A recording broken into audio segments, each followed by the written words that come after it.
JDS ಮತ್ತು BJP ಮಧ್ಯ ಜೋರಾಯಿತು ರಾಮ ರಾಜಕೀಯ. ರಾಮ ಮಂದಿರದಲ್ಲಿ ದಲಿತ ಅರ್ಚಕರನ್ನ ನೇಮಿಸಿ ಅಂತ ಸಚಿವ ರಾಜಣ್ಣ ಸವಾಲ್. ಕಾಂಗ್ರೆಸ್ ನಾಯಕರದು ಬರೀ ಬೂಟಾಟಿಕೆ ಅಂತ ಬಿಜೆಪಿ ಕೌಂಟರ್. ಅತ್ತ ಅಯೋಧ್ಯೆಯಲ್ಲಿ ಭಕ್ತರ ಆತಿಥ್ಯಕ್ಕೆ ಸಿಕ್ಕಾಪಟ್ಟೆ ಜೋರ್ ತಯಾರಿ. ಇದರೊಂದಿಗೆ ಇನ್ನೊಂದಷ್ಟು ಸುದ್ದಿಗಳಿದೆ, ಅವೆಲ್ಲವನ್ನ ನೋಡ್ತಾ ಹೋಗೋಣ ಕರ್ನಾಟಕ ಟಾಪ್ 20ಯಲ್ಲಿ. ರಾಮ ಮಂದಿರ ವಿಚಾರವಾಗಿ ನಾವು ರಾಜಕೀಯ ಮಾಡ್ತಾ ಇಲ್ಲ, ರಾಮನ ವಿರೋಧಿಗಳು ನಾವಲ್ಲ, ಮಂದಿರವನ್ನ ವಿರೋಧಿಸಿಲ್ಲ ಅಂತ ಸಿಎಂ ಮತ್ತೊಮ್ಮೆ ಸ್ಪಷ್ಟನೆ ನೀಡಿದ್ದಾರೆ. ನಮ್ಮ ವಿರೋಧ ಇರೋದು ಬಿಜೆಪಿ ಮಾಡ್ತಿರುವ ರಾಜಕೀಯಕ್ಕೆ ಅಷ್ಟೇ, ನಾವು ಅಯೋಧ್ಯೆಗೆ ಹೋಗಲ್ಲ ಎಂದಿಲ್ಲ, ಅದೇ ರೀತಿ ಹೋಗ್ತೀನಿ ಅಂತಲೂ ಹೇಳಿಲ್ಲ ಅಂದಿದ್ದಾರೆ. ಇನ್ನು ಸಿಎಂ ಅಯೋಧ್ಯೆಗೆ ತೆರಳುವ ಮಾತಿಗೆ ಮೈತ್ರಿ ನಾಯಕರು ಸ್ವಾಗತಿಸಿದ್ದಾರೆ. ಮಾಜಿ ಪ್ರಧಾನಿ ಎಚ್.ಡಿ. ದೇವೇಗೌಡರು, ಮಾಜಿ ಡಿಸಿಎಂ ಈಶ್ವರಪ್ಪ ಸೇರಿ ಹಲವರು ಸ್ವಾಗತಿಸಿದ್ದಾರೆ. ಜೊತೆಗೆ ನಾವು ರಾಮನ ಹೆಸರಲ್ಲಿ ರಾಜಕೀಯ ಮಾಡ್ತಿಲ್ಲ ಅಂತ ಈಶ್ವರಪ್ಪ ಹೇಳಿದ್ದಾರೆ. ನಾನು ನೋಡ್ತೀನಿ, ಇದಾದ್ಮೇಲೆ 22ನೇ ತಾರೀಕು ಆದ್ಮೇಲೆ ಯಾವ ಪುಸ್ತಕ ಸಿಕ್ಕಾಗ ಹೋಗಿ ನೋಡ್ಕೊಳ್ತೀನಿ Ayodhya. I appreciate the firm stand taken by Siddharamaiah. I will go, but not on that particular day. ಯಾಕೆಂದರೆ ಪಾರ್ಟಿ ಏನೋ ಡಿಸಿಷನ್ ತಗೊಂಡಿದ್ದಾರೆ. 22 ನಂತರ ನಾನು ರಾಮ ಮಂದಿರಕ್ಕೆ ಖಂಡಿತ ಹೋಗ್ತೀನಿ ಅಂತ ಹೇಳಿದಿರಲ್ಲ, ಇದು ಸಂತೋಷದಿಂದ ಸ್ವಾಗತ ಮಾಡ್ತೇನೆ. ಸಿದ್ದರಾಮಯ್ಯನವರು ಏನು ಹೇಳಿದ್ದಾರೆ ಅದನ್ನು ನೀವು ಹೇಳಿ, ನೀವು ಕೂಡ ಇವತ್ತಿಲ್ಲ ನಾಳೆ ರಾಮ ಮಂದಿರಕ್ಕೆ ಬನ್ನಿ ಅಯೋಧ್ಯೆಗೆ ಏನಂತ ಪ್ರಾರ್ಥನೆ ಅವ್ರಿಗೂ ಕೂಡ ಮಾಡ್ತೇನೆ. ರಾಜ್ಯದಲ್ಲಿ ರಾಮ ರಾಜಕೀಯ ಜೋರಾಗಿದೆ. ಬಿಜೆಪಿ ವಿರುದ್ಧ ಕಾಂಗ್ರೆಸ್ ನಾಯಕರು ಮುಗಿಬಿದ್ದಿದ್ದಾರೆ. ದೆಹಲಿಯಲ್ಲಿ ಸಚಿವ ರಾಜಣ್ಣ ಮಾತಾಡಿ, ಬಿಜೆಪಿಗೆ ನಾವೇನ್ ಹಿಂದೂಗಳನ್ನ ಗುತ್ತಿಗೆ ಕೊಟ್ಟಿದೀವ, ನಾವೇನ್ ಹಿಂದೂಗಳಲ್ವಾ, ಬೇಕಿದ್ರೆ ರಾಮ ಮಂದಿರದಲ್ಲಿ ದಲಿತ ಅರ್ಚಕರನ್ನ ನೇಮಿಸ್ಲಿ ಅಂತ ಸವಾಲ್ ಹಾಕಿದ್ರು. ಸಚಿವ ಪರಮೇಶ್ವರ್ ಮಾತಾಡಿ, ಹೈಕಮಾಂಡ್ ಹೇಳಿದ್ರೆ ಮಾತ್ರ ಜನವರಿ 22ರ ನಂತರ ರಾಮ ಮಂದಿರಕ್ಕೆ ಹೋಗೋದು, ಸಿಎಂ ಹೇಳಿಕೆ ಬಗ್ಗೆ ನನ್ಗೇನು ಗೊತ್ತಿಲ್ಲ ಅಂದಿದ್ದಾರೆ. ಅಂತ ಶಾಸಕ ಎಚ್.ಸಿ. ಬಾಲಕೃಷ್ಣ ಮಾತನಾಡಿ, ರಾಮ ಮಂದಿರ ಇನ್ನೂ ಪೂರ್ಣ ಪ್ರಮಾಣದಲ್ಲಿ ಉದ್ಘಾಟನೆ ಆಗಿಲ್ಲ, ಆಗ್ಲೇ ಉದ್ಘಾಟನೆ ಮಾಡ್ತಾ ಇರೋದು ರಾಜಕೀಯಕ್ಕಾಗಿ ಅಂತ ಕಿಡಿಕಾರಿದ್ರು. ಅಂತ ಚುನಾವಣೆವರೆಗೂ ಅಷ್ಟೇ ರಾಮ ಮಂದಿರದ ಬಗ್ಗೆ ಚರ್ಚೆ ಆಗುತ್ತೆ ಅಂತ ಸಂತೋಷ್ ಲಾಡ್ ಪ್ರತಿಕ್ರಿಯೆ ಕೊಟ್ಟಿದ್ದಾರೆ. ಏನು ಹಿಂದುತ್ವವನ್ನ, ಹಿಂದೂಗಳನ್ನ ಏನ್ ಬಿಜೆಪಿ ಅವರು ಜಾಗಿರಿ ಕೊಟ್ಟಿದೀವ, ನಾವೆಲ್ಲ ಹಿಂದೂಗಳಲ್ವಾ? ಎಲ್ಲ ಆಯ್ತಪ್ಪ, ಈಗ ಹರಿಜನ ದೇವಸ್ಥಾನಕ್ಕೆ ಬಿಡ್ತಾರೆ, ಈಗ ಶ್ರೀರಾಮನ ದೇವಸ್ಥಾನಕ್ಕೆ ಬಿಡಿಸಕ್ಕೆ ಹೇಳಿ, ಮೊದಲನೇದು ಒಬ್ಬನ ಪೂಜಾರಿ ನೇಮಕ ಮಾಡಕ್ ಹೇಳಿ. ಅವರೆಲ್ಲ ಹಿಂದೂಗಳಲ್ವ ಹರಿಜನರು? ಗೊತ್ತಿಲ್ಲ ನಮಗೇನು ಗೊತ್ತಿಲ್ಲ.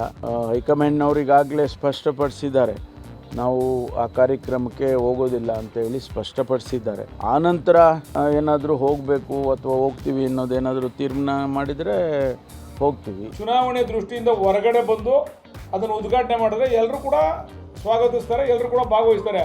ಇವ್ರು ಚುನಾವಣೆ ದೃಷ್ಟಿ ಇಟ್ಕೊಂಡು ಇನ್ನೂ 2 ವರ್ಷ ಕೆಲಸ ಮಾಡ್ಬೇಕಂತ, ಅದು ಮುಗಿಬೇಕಾದ್ರೆ ಚುನಾವಣೆ ದೃಷ್ಟಿಯಿಂದ ಈಗಲೇ ಉದ್ಘಾಟನೆ ಮಾಡಕ್ಕೆ ಹೊಂಟವ್ರೆ ಅಂತಂದರೆ ಅದು ರಾಜಕೀಯವಾಗಿ ಮಾಡ್ತಾವ್ರೆ, ಯಾವ ಉದ್ದೇಶಕ್ಕೆ ಮಾಡ್ತಾವ್ರೆ? ಕಾಂಗ್ರೆಸ್ ರಾಮ ರಾಜಕೀಯಕ್ಕೆ ಬಿಜೆಪಿ ನಾಯಕರು ವಾಗ್ದಾಳಿ ನಡೆಸಿದ್ದಾರೆ. ಸಿಎಂ ಒಂದೊಂದು ಸಾರಿ ಒಂದೊಂದು ರೀತಿ ಹೇಳಿಕೆಯನ್ನು ಕೊಡ್ತಾರೆ. ಸಿಎಂ ಸಲಹೆಗಾರರೇ ಸರಿಯಿಲ್ಲ ಅಂತ ಮಾಜಿ ಸಿಎಂ ಬೊಮ್ಮಾಯಿ ಆರೋಪಿಸಿದ್ದಾರೆ. ಕಾಂಗ್ರೆಸ್ಸಿಗರು ಪ್ರಾಯಶ್ಚಿತ್ತ ಮಾಡಿಕೊಳ್ಳಿ ಅಂತ ಪ್ರತಾಪ್ ಸಿಂಹ ಸಲಹೆ ಕೊಟ್ಟಿದ್ದಾರೆ. ಸಿಎಂ ಸಿದ್ದರಾಮಯ್ಯ ಅದು ಬೂಟಾಟಿಕೆ, ಇದನ್ನ ಯಾರೂ ನಂಬಲ್ಲ ಅಂತ ಅಶ್ವಥ್ ನಾರಾಯಣ್ ಕೊಟುಕಿದ್ದಾರೆ. ಮತ್ತೊಂದು ಕಡೆ ಸಿಟಿ ರವಿ, ಕಾಂಗ್ರೆಸ್ಸಿಗರಿಗೆ ಬಾಬರ್ ಜೊತೆ ನಿಲ್ಲೋಕ್ಕೂ ಆಗ್ತಾ ಇಲ್ಲ, ರಾಮನ ಜೊತೆ ನಿಲ್ಲೋಕ್ಕೂ ಆಗ್ತಾ ಇಲ್ಲ, ಅವರು ಗೊಂದಲದಲ್ಲಿದ್ದಾರೆ ಅಂತ ಹೇಳಿದ್ದಾರೆ. ಅವ್ರಿಗೆ ಭಾಳಷ್ಟು ಜನ ಅಡ್ವೈಸರ್ ಇದ್ದಾರೆ, ಭಾಳಷ್ಟು ಅಡ್ವೈಸರ್ ಆಗಿದ್ದು ಸಮಸ್ಯೆ ಆಗಿದೆ. 8 ದಿವಸ ಒಬ್ಬೊಬ್ಬರು ಅಡ್ವೈಸ್ ತೊಗೊಂಡು ಒಂದೊಂದು ಥರ ಹೇಳ್ತಾರೆ. ಆಮೇಲೆ ನೀವು ಅಯೋಧ್ಯೆಗೆ ಹೋಗಲ್ಲ ಅಂದಿದ್ದೆ ಒಂದು ದೊಡ್ಡ ಮಿಸ್ಟೇಕ್ ಅಂದಕ್ಕೆ ಆಯ್ತು, ಆಮೇಲೆ ಹೋಗ್ತೇನೆ ಅಂದರು. ರಾಮ ಒಬ್ಬ ಕಾಲ್ಪನಿಕ ವ್ಯಕ್ತಿ, ಅದಕ್ಕೆ ಯಾವ ಆಧಾರ ಇಲ್ಲ. ರಾಮ ಒಬ್ಬ ಇದ್ದ ಅನ್ನೋದಕ್ಕೆ, ಆತ ಅಸ್ತಿತ್ವ ಇತ್ತು ಅನ್ನೋದಕ್ಕೆ ಯಾವುದೂ ಆಧಾರಗಳಿಲ್ಲ ಅಂತ ಹೇಳಿ ಸುಪ್ರೀಂ ಕೋರ್ಟ್ ಮುಂದೆ ದಾವೆ ಹೂಡಿದ್ದಕ್ಕಾಗಿ ಆ ಪಾಪವನ್ನು ತೊಳ್ಕೊಳ್ಳೋದಕ್ಕೋಸ್ಕರ ಸಿದ್ದರಾಮಯ್ಯ ಸಾಹೇಬರು ಅವರ ಪಕ್ಷದ ಪರವಾಗಿ ಅವ್ರು ಹೋಗಿ ಬಂದರೆ, ಅವ್ರ ಬೆಂಬಲಿಗರು ಹೋಗಿ ಬಂದರೆ ಖಂಡಿತ ನಾವು ಅದನ್ನು ಸ್ವಾಗತಿಸ್ತೀವಿ. ಇವತ್ತಿನ ಕಾಂಗ್ರೆಸ್ಸು ಅವರಿಗೆ 2 ಆಯ್ಕೆ ಇದೆ, ರಾಮ ಬೇಕೋ ಬಾಬರ್ ಬೇಕೋ. ಅವರಿಗೆ ಬಾಬರ್ನ ಬಿಟ್ಕೊಡೋಕ್ಕಾಗಲ್ಲ, ರಾಮನ ಜೊತೆ ನಿಂತ್ಕೊಳ್ಳೋಕ್ಕಾಗಲ್ಲ, ಆ ಪರಿಸ್ಥಿತಿಗೆ ಬಂದ್ಬಿಟ್ಟಿದ್ದಾರೆ. ಒಂದ್ ಕಡೆ ಅಯೋಧ್ಯೆ ರಾಮ ಮಂದಿರದಲ್ಲಿ ಬಾಲರಾಮನ ಪ್ರತಿಷ್ಠಾಪನೆಗೆ ದಿನಗಣನೆ ಶುರುವಾಗಿದೆ. ಇದೇ ಹೊತ್ತಲ್ಲಿ ರಾಮನಗರದಲ್ಲೂ ರಾಮ ರಾಜಕೀಯ ನಡೆದಿದೆ. ರಾಮದೇವರ ಬೆಟ್ಟದ ಅಭಿವೃದ್ಧಿಗೆ ಕಾಂಗ್ರೆಸ್ ಪಾಳಿಯ ಪ್ಲಾನ್ ಮಾಡಿದ್ದು, ಬಿಜೆಪಿಯವರು ಅಲ್ಲಿ ಯಾವುದೇ ಅಭಿವೃದ್ಧಿ ಮಾಡಿಲ್ಲ, ನಾವು ಅಭಿವೃದ್ಧಿ ಮಾಡೋ ಬಗ್ಗೆ ಚಿಂತನೆ ನಡೆಸಿದ್ದೀವಿ, ಡಿಸಿ ಅರಣ್ಯಾಧಿಕಾರಿಗಳು ಸರ್ವೆ ಮಾಡಿ ವರದಿ ಕೊಡಲು ಹೇಳಿದ್ದೀನಿ ಅಂತ ಸಂಸದ ಡಿ.ಕೆ. ಸುರೇಶ್ ತಿಳಿಸಿದ್ರು. ಆದ್ರೆ ಕಾಂಗ್ರೆಸ್ ಸಂಸದರ ಮಾತಿಗೆ ಬಿಜೆಪಿ ಕಾಲೆಳೆದಿದೆ. ಕಾಂಗ್ರೆಸ್ ಮಾತು ನಿಜ ಆದ್ರೆ ಸ್ವಾಗತ, ಆದ್ರೆ ಕಾಂಗ್ರೆಸ್ನವರು ಇದನ್ನ ಮಾಡಲ್ಲ, ಅವರದು ಬರೀ ಬೂಟಾಟಿಕೆ ಅಂತ ಅಶ್ವಥ್ ನಾರಾಯಣ್ ಕಿಡಿಕಾರಿದ್ರು.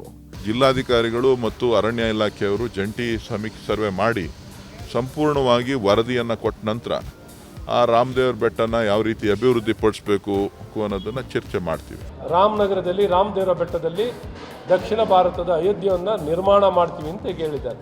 ಇದು ಯಾವ ರೀತಿ ನಿಮ್ಮ ಊಟಾಟಿಕೆಗಳು, ನಾಟಕಗಳು ಗೊತ್ತಾಗಲ್ಲ. ನೀವು ಮಾಡ್ತಿದ್ರೆ ಬಹಳ ಸಂತೋಷ. ಅಯೋಧ್ಯೆಯಲ್ಲಿ ರಾಮ ಮಂದಿರ ಉದ್ಘಾಟನೆಗೆ ಕೆಲ ದಿನಗಳಷ್ಟೇ ಬಾಕಿ ಇದೆ. ಕಾರ್ಯಕ್ರಮಕ್ಕೆ ಭಾರತ ಮಾತ್ರ ಅಲ್ಲ, ವಿದೇಶಗಳಿಂದಲೂ ಭಕ್ತರು ಆಗಮಿಸುವ ನಿರೀಕ್ಷೆ ಇದೆ. ಹೀಗಾಗಿ ದೇಶದ ಎಲ್ಲ ರಾಜ್ಯಗಳ ಭಾಷೆ ಸೇರಿ ಪ್ರಮುಖ ಸ್ಥಳಗಳಲ್ಲಿ ವಿದೇಶಿ ಭಾಷೆಯಲ್ಲಿ ಫಲಕಗಳನ್ನು ಅಳವಡಿಸಿದ್ದಾರೆ. ಮುಖ್ಯವಾಗಿ ರಾಮ್ ಕಿ ಪೈಡಿ, ಹನುಮಾನ್ ಗಡಿ, ರಾಮ್ಪಥ್, ಮಂದಿರ ಸುತ್ತಮುತ್ತಲಿನ ಪ್ರದೇಶಗಳಲ್ಲಿ ಬೋರ್ಡ್ ಹಾಕಿದ್ದಾರೆ. ಒಟ್ಟು 28 ಭಾಷೆಗಳಲ್ಲಿ ಮಾಹಿತಿ ಫಲಕಗಳಿದೆ. 6 ವಿದೇಶಿ ಭಾಷೆಗಳನ್ನು ಒಳಗೂಡಿಸಲಾಗಿದೆ. ಈ ಫಲಕದಲ್ಲಿ ಕನ್ನಡಕ್ಕೂ ಅವಕಾಶ ಕೊಡಲಾಗಿದೆ. ಈ ಮಧ್ಯ ರಾಮ ಮಂದಿರಕ್ಕೆ ಆಗಮಿಸುವ ಸಾವಿರಾರು ಭಕ್ತರಿಗೆ ಅಗತ್ಯ ವ್ಯವಸ್ಥೆ ಮಾಡಿಕೊಡಲಾಗ್ತಾ ಇದೆ. ಹೋಟೆಲ್ಗಳಲ್ಲಿ ದರ ನಿಯಂತ್ರಣಕ್ಕೆ ಆದ್ಯತೆ ಕೊಡಲಾಗಿದ್ದು, ಧರ್ಮಶಾಲಾ, ಅತಿಥಿ ಗೃಹ, ಹೋಮ್ ಸ್ಟೇ, ಪೇಯಿಂಗ್ ಗೆಸ್ಟ್ ಹಾಗೆ ಟೆಂಟ್ ಸಿಟಿ ವಸತಿ ನಿಲಯದಲ್ಲಿ ಪ್ರತಿದಿನ 30,000 ಭಕ್ತರು ಉಳ್ಕೋಬಹುದು. ಎಲ್ಲ ಸಂದರ್ಭದಲ್ಲಿಯೂ ಸ್ವಚ್ಛತೆ, ಆತಿಥ್ಯ ಮತ್ತು ಉತ್ತಮ ನಡವಳಿಕೆಗೆ ಅಧಿಕಾರಿಗಳಿಗೆ ಸೂಚನೆ ಕೊಡಲಾಗಿದೆ. ಇದರ ಮಧ್ಯ ಮೈಸೂರಿನಿಂದ ಅಯೋಧ್ಯೆಗೆ ರೈಲು ಸೇವೆ ಆರಂಭಗೊಂಡಿದೆ. ಫೆಬ್ರವರಿ 4ರಂದು ಮೈಸೂರಿನಿಂದ ಅಯೋಧ್ಯೆಗೆ ರೈಲು ಹೊರಡುತ್ತೆ. ಜನವರಿ 22ರಂದು ರಾಮ ಮಂದಿರ ಉದ್ಘಾಟನೆ ನಡೆಯುತ್ತೆ. ಹೀಗಾಗಿ ನೇಪಾಳದ ಗಡಿಯಲ್ಲಿ ಭದ್ರತೆ ಹೆಚ್ಚಿಸಲಾಗ್ತಾ ಇದೆ. ಅಫ್ಘಾನಿಸ್ತಾನ, ಪಾಕಿಸ್ತಾನದ ಭಯೋತ್ಪಾದಕ ಗುಂಪುಗಳು ನೇಪಾಳದ ಗಡಿಯ ಮೂಲಕ ಉತ್ತರ ಪ್ರದೇಶವನ್ನ ಪ್ರವೇಶಿಸಲು ಯೋಜಿಸ್ತಾ ಇವೆ. ಹಾಗೂ ರಾಮ ಮಂದಿರದ ಕಡೆಗೆ ಬರುವ ಹಲವು ಎಚ್ಚರಿಕೆಗಳಿರುವ ಹಿನ್ನೆಲೆ ಮುಂಜಾಗ್ರತಾ ಕ್ರಮವಾಗಿ ಹೈ ಅಲರ್ಟ್ ಮಾಡಲಾಗಿದೆ. ನೇಪಾಳದೊಂದಿಗೆ ಉತ್ತರ ಪ್ರದೇಶ ಸರಿಸುಮಾರು 570 ಕಿಲೋಮೀಟರ್ ಗಡಿ ಹೊಂದಿದ್ದು, ನೇಪಾಳ ಗಡಿಗೆ ಹೊಂದಿಕೊಂಡಿರೋ ಉತ್ತರ ಪ್ರದೇಶದ ಖೇರಿ, ಬಹ್ರೈಚ್, ಶುರಾವಸ್ತಿ, ಮಹಾರಾಜ್ಗಂಜ್, ಬಲರಾಂಪುರ, ಸಿದ್ಧಾರ್ಥನಗರ ಮತ್ತು ಪಿಲಿಭಿತ್ ಜಿಲ್ಲೆಗಳಲ್ಲಿ ಗುಪ್ತಚರ ತಂಡಗಳನ್ನು ನಿಯೋಜಿಸಲಾಗಿದೆ.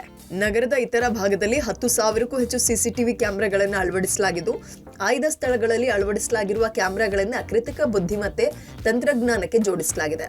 ಯಾವುದೇ ಪೊಲೀಸ್ ಸಿಬ್ಬಂದಿ ತಮ್ಮ ಕರ್ತವ್ಯದ ಸ್ಥಳವನ್ನು ಬಿಟ್ಟು ಬೇರೆ ಸ್ಥಳಕ್ಕೆ ಹೋಗುವಂತಿಲ್ಲ. ಯಾವುದೇ ಪೊಲೀಸ್ ಸಿಬ್ಬಂದಿ ಅನುಮತಿ ಇಲ್ಲದೆ ಮುಖ್ಯ ಸ್ಥಳವನ್ನು ತಲುಪೋಕೆ ಪ್ರಯತ್ನ ಪಟ್ಟರೆ ತಕ್ಷಣವೇ ಎಐನಿಂದ ಎಚ್ಚರಿಕೆ ಕೊಡಲಾಗುತ್ತೆ. ಸಂಸದ ಅನಂತ್ ಕುಮಾರ್ ಹೆಗಡೆ ಹೊಸ ಬಾಂಬ್ ಸಿಡಿಸಿದ್ದಾರೆ. ಬಾಬ್ರಿ ಮಸೀದಿ ಸಾಲಿಗೆ ಭಟ್ಕಳದ ಚಿನ್ನದ ಪಳ್ಳಿ ಸೇರಲಿದೆ. ಬಾಬ್ರಿ ಮಸೀದಿ ನಿರ್ನಾಮದಂತೆ ಭಟ್ಕಳದಲ್ಲಿ ಮಾಡ್ತೀವಿ ಅಂತ ಹೇಳಿದ್ದಾರೆ. ಇದೇ ವೇಳೆ ಸಿಎಂ ವಿರುದ್ಧ ಏಕವಚನದಲ್ಲಿ ವಾಗ್ದಾಳಿ ನಡೆಸಿದ್ದಾರೆ. ಮೂರ್ಖ ರಾಮಯ್ಯನಂತವರು ಹಿಂದೂ ಸಮಾಜ ಒಡಿತಾ ಇದ್ದಾರೆ. ಈಗ ನಾವು ಹಿಂದೆ ಸರಿಯೋ ಪ್ರಶ್ನೆ ಇಲ್ಲ. ರಾಮ ಜನ್ಮಭೂಮಿ ಇನ್ವಿಟೇಷನ್ ನಮಗೆ ಬಂದಿಲ್ಲ. ನೀನ್ ಬರ್ಲಿಲ್ಲ ಅಂದ್ರೂ ರಾಮ ಜನ್ಮಭೂಮಿ ನಿಲ್ಲಲ್ಲ ಅಂತ ಗುಡುಗಿದ್ದಾರೆ. ಇನ್ನು ಅನಂತ್ ಕುಮಾರ್ ಮಾತಿಗೆ ಸಿದ್ದರಾಮಯ್ಯ ತಿರುಗೇಟ್ ಕೊಟ್ಟಿದ್ದಾರೆ. ಅನಂತ್ ಕುಮಾರ್ರಿಂದ ನಾವು ಸಂಸ್ಕೃತಿ ಬಯಸೋಕ್ಕಾಗತ್ತಾ?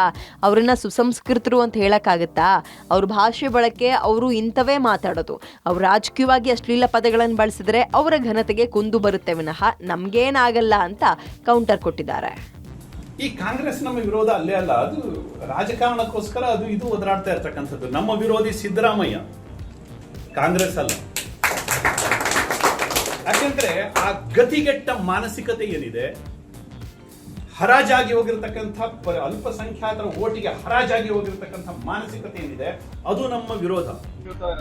ಅನಂತ್ ಕುಮಾರ್ ಹೆಗ್ಡೆ ಇದಾರಲ್ಲ, ನಾವು ಅಧಿಕಾರಕ್ಕೆ ಬಂದಿರೋದೇ ಸಂವಿಧಾನ ಬದಲಾವಣೆ ಮಾಡಕ್ಕೆ ಅಂತ ಹೇಳಿದವರು. ಮಂತ್ರಿ ಆಗಿದ್ದಾಗ, ಕೇಂದ್ರದ ಮಂತ್ರಿ ಆಗಿದ್ದಾಗ ಇನ್ನು ಅವರಿಂದ ಸಂಸ್ಕೃತಿ ನಾವು ಬಯಸಕ್ಕಾಗತ್ತಾ? ಸುಸಂಸ್ಕೃತರು ಅಂತ ಹೇಳಕ್ಕಾಗತ್ತಾ ಅವ್ರನ್ನ? ಅವ್ರ ಭಾಷೆ ಬಳಕೆ ಇಂಥವೇ ಮಾತಾಡೋದು ಅವರು.